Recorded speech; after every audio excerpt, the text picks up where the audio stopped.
Hello students, आप सभी का स्वागत है ताप्ती स्टडी क्लासेस चैनल पे। तो आज के इस वीडियो में हम कक्षा 12वीं जीव विज्ञान प्री बोर्ड परीक्षा 2021-22 का संपूर्ण सॉल्यूशन एक ही वीडियो में देखने वाले। प्रश्न क्रमांक 1 से लेकर प्रश्न क्रमांक 19 तक का संपूर्ण हल हम इसी वीडियो में देखेंगे। 1 से लेकर 19 तक के जितने भी आपके क्वेश्चन आंसर है वो सारे इस वीडियो में देखेंगे।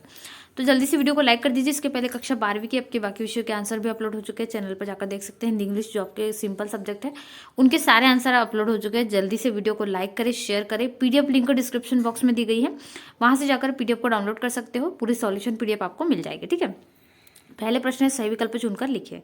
जब एक ही पादप में नर तथा मादा दोनों संरचनाएं पाई जाती है तो क्या कहलाते हैं, आपको लिखना है। ठीक है, सारे प्रश्नों के उत्तर देखेंगे। जैसे पुंकेसर का कौन सा भाग होता है, कितने शुक्राणु बनते हैं, कौन सा जोड़ा विषमयुग्मजी है, कूट का संकेत, मलेरिया रोग होता है। इसके बाद और भी प्रश्न है। तो ये पेपर आपके पास है, आपको अच्छे से अपनी कॉपी में नोट करना है। सारे आंसर हम देखेंगे। सही जोड़ी है, एक शब्द एक वाक्य में उत्तर है। सारे प्रश्नों के जितने आपको 19 पूरे प्रश्न दिए गए हैं, सारे प्रश्नों के हल एक एक करके देख लेते हैं। लाइन से पूरे प्रश्न आपको नोट कर लेना है। तो जल्दी से अपनी कॉपी पेन निकाल लीजिए और फटाफट से आंसरों को नोट करते हुए चलिए। ठीक है, तो क्वेश्चन नंबर जो पहला है उसके उत्तर हम देख लेते हैं। तो पहले में द्विलिंगी हो जाएगा आंसर, दूसरे में यहाँ पर यूजी आपको लिख लेना है, और तीसरे में 400, और चौथे में इस प्रकार से आईटी, और यहाँ पर एयूजी आ जाएगा और प्रोटोजोन परजीवी द्वारा। ठीक है, जो मलेरिया रोग होता है यहाँ पर बताया गया है। तो प्रश्न क्रमांक पहला पूरा कंप्लीट हो गया है। प्रश्न क्रमांक दूसरा देख लेते हैं। प्रश्न क्रमांक पहले में हमारा जो लास्ट क्वेश्चन है बचा हुआ है। तो यह डीएनए में क्या करता है, क्षारक युग्मों का एक ऐसा क्रम है या समूह है जो दोनों दिशाओं में एक समान पढ़ा जाता है। ठीक है, तो ये हो जाएगा। चलिए, प्रश्न क्रमांक दूसरा जो हम देखने वाले हैं, तो दूसरे में तो दूसरे के जो आंसर कंफर्म नहीं है उसको नहीं लिखे गए। ठीक है, तो यहाँ पर आपका सेकंड क्वेश्चन में हो जाएगा 7, और यहाँ पर फोर्थ में आपका हो जाएगा लैक्टोबैसिलस, थर्ड फिर से छोड़ा गया है। फिफ्थ में आ जाएगा जेनेटिकली मॉडिफाइड ऑर्गेनिज्म। ठीक है, तो जेनेटिकली मॉडिफाइड ऑर्गेनिजम्स इसको कहते हैं। उसके बाद सातवें में आ जाएगा डी, डेमोग्राफी। ठीक है, छठवा भी नहीं है यहाँ पर, जो कंफर्म नहीं है वो आंसर आपको नहीं बताएगा। ठीक है, सही जोड़ी में भी कुछ मिस्टेक यहाँ पर है, छुटी हुई है। तो जैव उर्वरक का नॉस्टक और एनाबिना, बायोगैस मीथेन और इंसुलिन का सेकेंड पॉलीपेप्टाइड श्रृंखलाएं, बीटी यानी बेसिल्स यूरिन एंजिसिस जो एलाइजा तकनीकी है, और सहकारिता फिर से छुटी हुई। ठीक है, प्लस प्लस संबंध इसको कहते हैं। दो आपको बना लेना है। इसके बाद प्रश्न क्रमांक 4 है। यहाँ पर पहला, एक प्रारूपिकी आवृत्त बीजीय भ्रूणकोश 8 केंद्रिकीय उसमें होता है और एक कोशिकीय होता है। ठीक है, 8 केंद्रिकीय होंगे और एक कोशिकीय।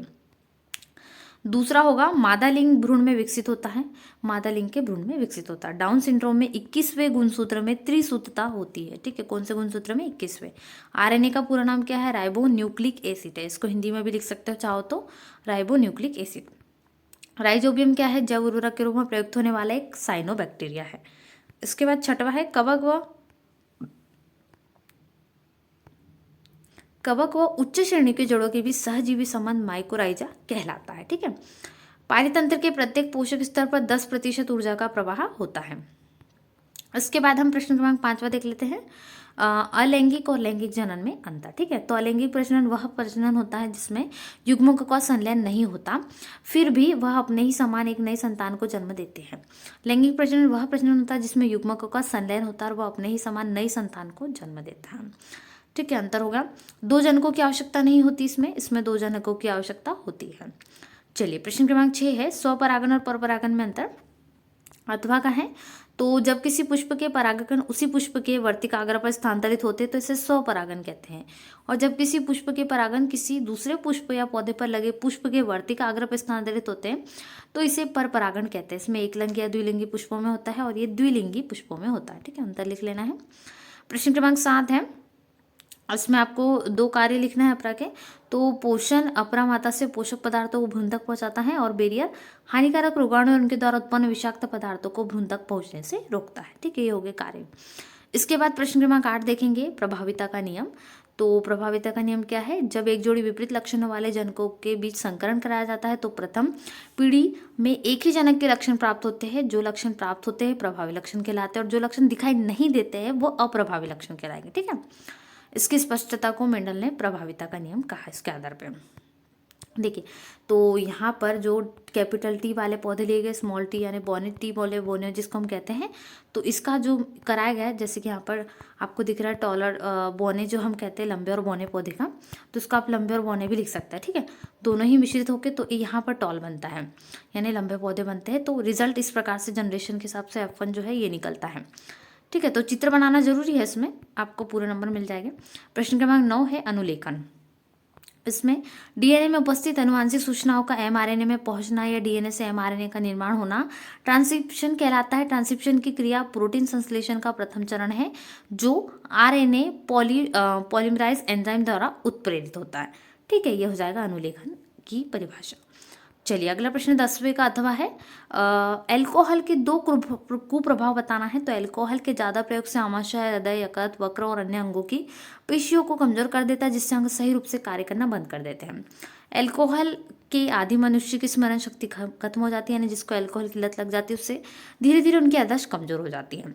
चलिए प्रश्न क्रमांक क्या है, मनुष्य में विषाणु जनित रोग कौन कौन से है। तो पहला इन्फ्लुएंजा जो विषाणु से होता है, दूसरा डेंगू और तीसरा बड़ी माता। ठीक है, 2 रोग बोले गए हैं तो 2 ही लिख लीजिएगा। इसके बाद है यहाँ पर प्रश्न क्रमांक 12 का उत्तर देना है आपको अथवा में। तो जीन क्लोनिंग क्या है यहाँ पर, जीन क्लोनिंग एक विशिष्ट जीन के अनेक प्रतिकृति तैयार करना जीन क्लोनिंग कहलाती है।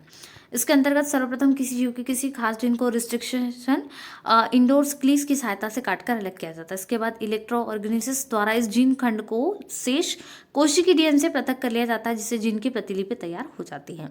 चलिए 13वां प्रश्न है शुक्राणु जनन अंडाणु जनन में अंतर।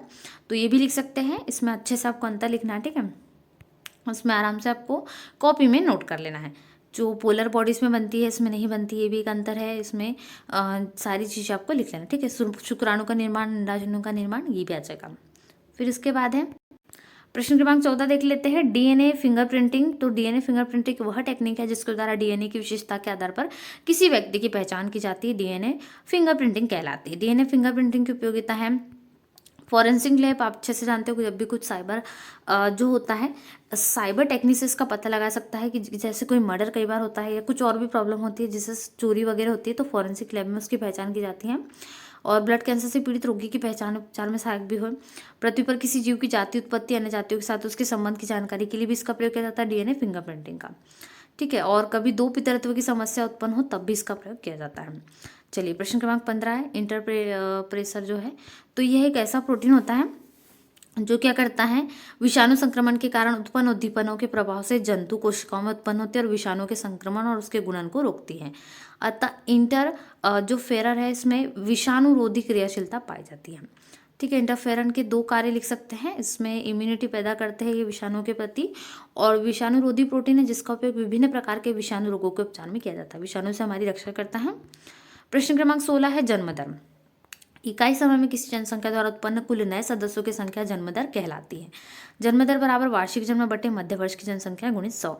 मृत्यु दर है यहाँ पर, मृत्यु दर किसे कहते हैं तो ये भी दिया गया है। ठीक है, मृत्यु दर की हो जाएगी वार्षिक मृत्यु बटे मध्य वर्ष की जनसंख्या गुणित 100। जन्म दर मृत्यु दर दोनों के फॉर्मूले। फिर लिंग अनुपात हो गया, लिंग अनुपात भी लिख देंगे, इसका फॉर्मूला यहाँ पर दिया गया है। ठीक है, इससे तात्पर्य प्रति पुरुषों की संख्या पर महिलाओं की संख्या अनुपात से है। ठीक है, चलिए प्रश्न क्रमांक 17 में डीएनए आरएनए में अंतर है, इसका अथवा वाला है। तो डीएनए आरएनए में इस प्रकार से अंतर आप लिख सकते हैं। इसका पूरा नाम डीऑक्सीराइबोन्यूक्लिक, इसका पूरा नाम न्यूक्लिक एसिड होता है, राइबोन्यूक्लिक एसिड। ठीक है, डबल स्ट्रैंड होता है ये कौन, डीएनए, और आरएनए सिंगल स्ट्रैंड होता है। ठीक है, डीएनए का अणुभार अधिक होता है जबकि आरएनए का अणुभार कम होता है। डीएनए 2 प्रकार का, आरएनए 4 प्रकार का, केंद्रीय डीएनए, अकेंद्रीय डीएनए और एमआरएनए, आरआरएनए और टीआरएनए इस प्रकार से होता है। इसमें भी और जैसे प्राइमरी आरएनए ऐसे होते। चलिए 18 है पीसीआर का पूरा नाम। पीसीआर का पूरा नाम क्या होता है, पॉलीमराइज चेन रिएक्शन होता है, इसे पीपल चॉइस रिएक्शन भी कहते हैं। इसकी सहायता से अल्प समय में वांछित डीएनए खंड की अरबों प्रतियां संश्लेषित की जा सकती है। पीसीआर की खोज कैरी मुलिस ने 1984 में की थी। पीसीआर अभिक्रिया 3 चरणों में संपन्न होती है। पहला विकृतीकरण होती है, फिर पुनर्प्रकृतिकरण होता है। ठीक है, दोनों प्रक्रिया हो जाएगी, आपको लिखना है डीएनए कैसे बनता है। फिर तीसरा हो जाएगी संश्लेषण, तो संश्लेषण में भी आ जाएगा, इसी प्रकार से आपको लिख लेना। ठीक है, संश्लेषण में पॉलीमर्स का प्रयोग होता है। तो पॉलीमर्स यहाँ पर प्रयोग होते हैं संश्लेषण के, थर्मल साइकिल होता है। ठीक है, चलिए अंतिम प्रश्न है प्रश्न क्रमांक 19। परिस्थिति की पिरामिड परिस्थिति तंत्र में जीवों की संख्या, जीवभार और उनमें संचित ऊर्जा की मात्राओं के अनुपात को चित्र के द्वारा व्यक्त किया जाता है, जिसका आकार पिरामिड के समान प्राप्त होता है, जिसे पारिस्थितिकी की पिरामिड या शंकु कहते हैं। इसके 3 प्रकार है, जीव संख्या का पिरामिड, जीव भार का पिरामिड और ऊर्जा का पिरामिड। ठीक है, बहुत महत्वपूर्ण है, हर बार पूछा जाता है। परिस्थिति की पिरामिड हमेशा आता है, ठीक है। इसको हल कर लेंगे। इसका चित्र बनाना है, चित्र साफ सुथरा बनना चाहिए आपका। तो ये लॉन्ग फिश हो गया, स्मॉल फिश हो गया, और यहाँ पर माइक्रोज होते हैं, रैबिट्स हो गए, घास का मैदान। ये आपको आपकी बुक में भी चित्र मिल सकता है। तालाब का जीव भार हो गया, और घास के मैदान का जीव संख्या है, जीव पिरामिड सीधा, ठीक है। ये हो जाएगा। तो ये पूरा सॉल्यूशन आज 12वीं अंग्रेजी का, और सॉरी 12वीं जीव विज्ञान का, ऐसे वीडियोस के लिए चैनल को सब्सक्राइब कर लीजिएगा। क्लास 12th बायोलॉजी का कंप्लीट सॉल्यूशन आज के इस वीडियो में हमने देखा। इसके पहले हम कक्षा 12वीं का हिंदी अंग्रेजी का भी सॉल्यूशन और बाकी विषय का भी देख चुके हैं। डिस्क्रिप्शन बॉक्स में पीडीएफ की लिंक भी दी गई है, वहां से जाकर भी वीडियो को देख सकते हो। दोस्तों के साथ ज़्यादा से ज़्यादा वीडियो जल्दी से शेयर कर दीजिए। चैनल पर नए जुड़े, चैनल को सब्सक्राइब करना बिल्कुल ना भूलें, जिससे आपको क्लास 12 से संबंधित सारी वीडियोज़ मिल सके प्री बोर्ड परीक्षा की। मिलते हैं नए वीडियो में। ऐसे वीडियोज़ के लिए चैनल से जुड़े रहिए, चैनल को सब्सक्राइब कर लीजिए। Thanks for watching.